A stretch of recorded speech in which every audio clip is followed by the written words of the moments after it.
Yeah. Yeah. Yeah. I tell her meet me in the bathroom. I fuck her water, water running her for knocking. My name is Nova. I'm currently from Rochester, New York. Well, I was raised in Rochester, New York, but I'm originally from Boston. I was born in Salem, Massachusetts. I moved to Rochester, and that's about it for that. My name is Hale. I was born in Detroit.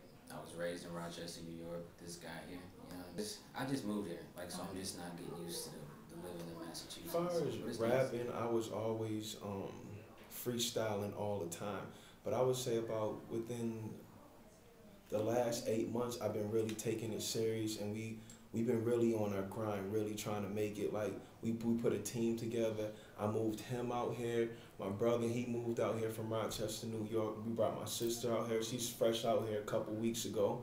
So we just really just bringing a team together, and we're really just trying to keep on pushing and pushing until we make it, and we know it's possible.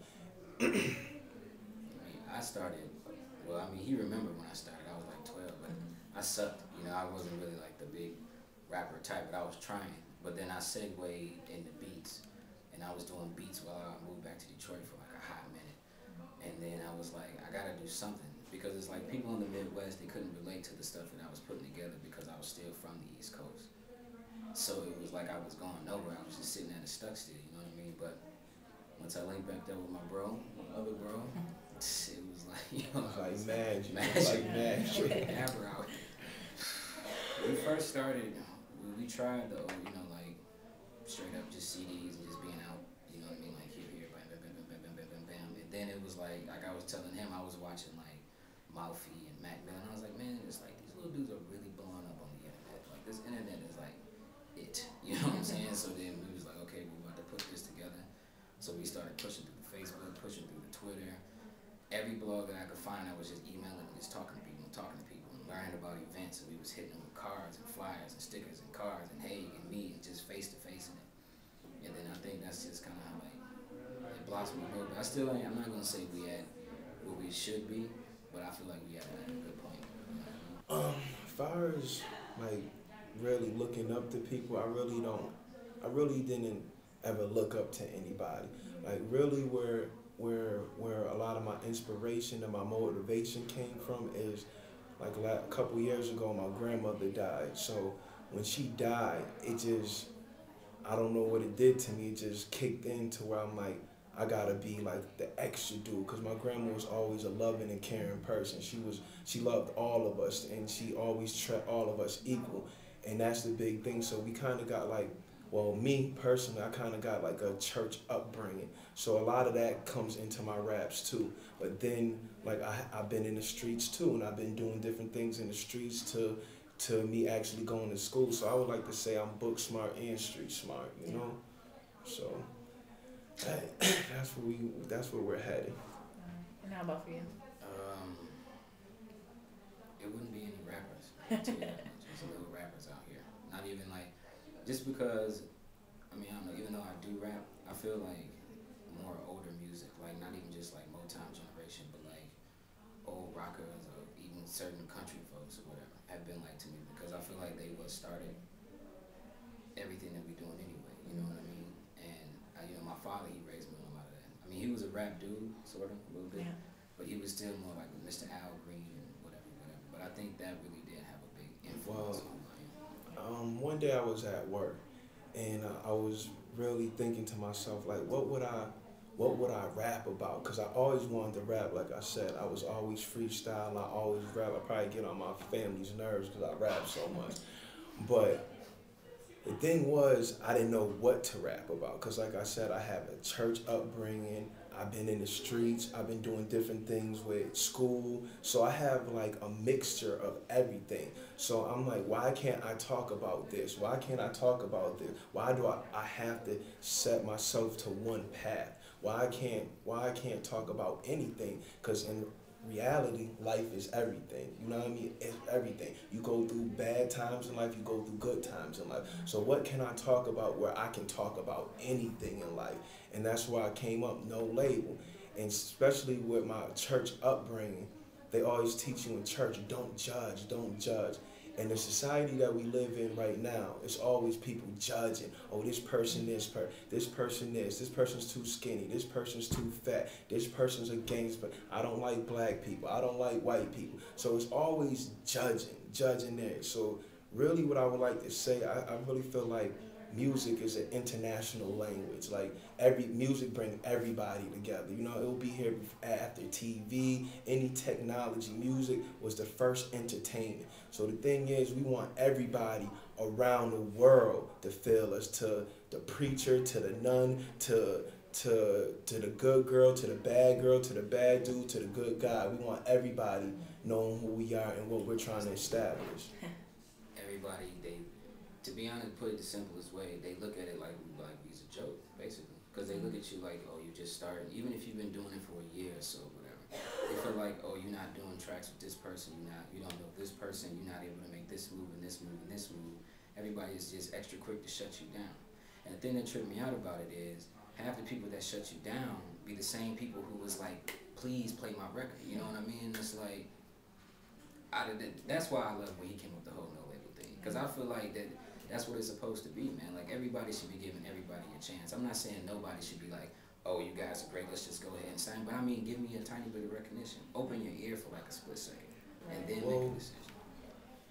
We haven't really worked with any big artists, but a big artist did like kind of like shit on us, I say. Would you like to talk about that? Well, Mims had like this contest called the Open Bars thing or whatever. And my first one on one of the tracks or whatever, you're supposed to go out with the iTunes link, promote it, and the winner would get like on the album and go there and all this extra shit, whatever. Long story short, none of that happened. It was pretty much me just promoting this song so this nigga could just get paid. But it was cool because people were still like, you know, like, oh, you did a song for me? I was like, yeah, that was me. You know what I mean? So I ain't mad at him.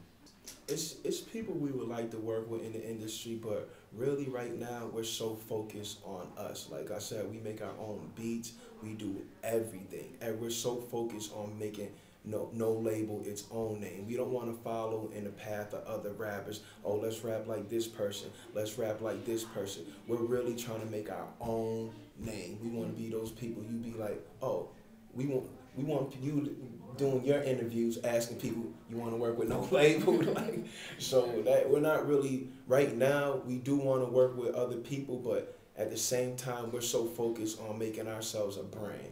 You know what I mean? We don't want to be a product, we're a brand. But respects to, you know, everybody. Yeah. Still that. No disrespect. This is the funniest story for us. Like, cause this song came by so random. We was chilling in the studio, you know what I mean, messing around on the keyboard, and he had this bracelet that said winning.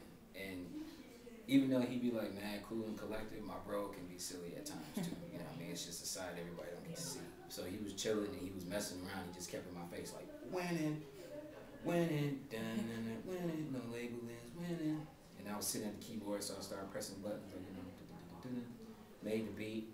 And then I don't know, I think didn't that click with you? The whole Charlotte thing, you was at the mall or something. It was like, yo, I seen the mask and the thing. Yeah, that's how it clicked. I was like, we should just, cause what happened, I was taking my sister to the motor vehicles, and we went to the Halloween store, and I seen the mask, I seen the shirt, and then I came back with the idea like, yo, we should do it like this. And then we just collabed with this one artist. I don't even want to bring him up right now, but we collabed with him and my other brother. He raps too. He's a real good rapper himself. So we just really made it happen. It was just funny how it just came so naturally. It was like a natural thing. It wasn't like, oh, we sat in the studio and was like, oh, let's make it like this. Let's do it like this. Like, he was right. I was sitting up there like winning. I was like, oh shit, that's how we could get, you know what I mean? And then it came from like there. The thing that I think, you know what I mean, I don't know, maybe there are people out there doing it, maybe not, but none of us went to school to be like a record engineer or a video. Like, we all just be like, that video was pretty much shot on the spot. The racing idea, we had a whole nother idea, but we couldn't do it because like all the high school students came out, whoop, and then he came through like, well, what about if we did like a street race? And he's like, man, hell with it. Like, all right, let's do it. Should we whoop, whop it out? And it still came out successful. And that's what I don't know.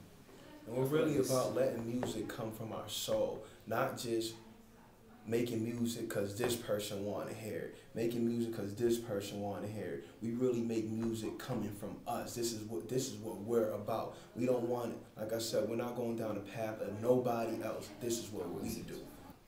But for me, if I never got a deal with Interscope or whatever, I don't think I would be bothered. I would rather just get paid independently for me, you know, because like I want to be able to have a family and not have like 100 billion people always in my face, like, oh, hey, which is no, you know, respect to everybody who loves what we're doing. It's just that I don't want to be that much in the limelight. Like they know that. Like eventually, I kind of want to just push back and maybe just do videos and still just make beats and just do music. You know what I mean? Now this guy, I don't know. I could see him on stage, 100 million people. You know? See, I would really like to make it big because my whole thing is supporting my family. Like, I really feel like that my grandma put a burden on me. Like, I really got to be that dude, like 110%, not 100%. So I would like to go all the way. But at the end of the day, like, I'm going to keep on pushing regardless. I'm going to keep on pushing regardless because that's just me. I'm a fighter at will. But at the end of the day, I wouldn't necessarily care if I didn't make it, but at least I can say that I tried. You know what I mean? Like, a lot of people say they want to do stuff, they want to be this, they want to be that, they want to do this, they want to do that, but they never try to do it. They always say it. And then what really disappoints me is the people that hate on you, and they're not doing nothing with their life. Like he said, we didn't go to school for none of this, and we did everything on our own. We've been promoting on our own. We got these T-shirts made on our own. Everything is us. Everything we did on our own, and that's what I'm really proud about. And just bringing my family into it, and they're just as motivated and just has motivation, ambition, just like me. So it makes everything even better, knowing that I'm not just doing it by myself. I know that I have my family behind me. And really, if I make it, not if I make it, I am gonna make it. When we gonna? It's all about time, baby. It's all about time. So we gonna make it. It's nothing. As far as my life goes, I will have, hopefully, like, when I become a rapper, I would like to do something else. I would still like to become a rapper, but like I said, I'm really worried about what we have established here. Like, hopefully, another goal is to be looking out for my sister, Jay Lee Cameron. You know, she back there, Cameron. She doing her camera thing back there, too. So my whole thing is basically just getting my family together and putting all of them in the right slots. So we're all making money. I'm not a stingy person. I want everybody in my family doing good. So long as that is at stake, that's my biggest goal right there. As long as we don't have to scrap up, I need money for this and living paycheck to paycheck. I don't have no food. I don't want to be living like that. I want everybody in my family to have. Like I said, I kind of really want to just go back to, you know, really, I think I really want to do video. Honestly, like I really think that's just what I'm supposed to. And I don't mean just like music video. Like I want to get into like documentary work because I love working with the camera. You know what I mean? But I don't know. If all things go well, hopefully I'll be able to do that. We'll see. But that's my. Yeah. Yeah.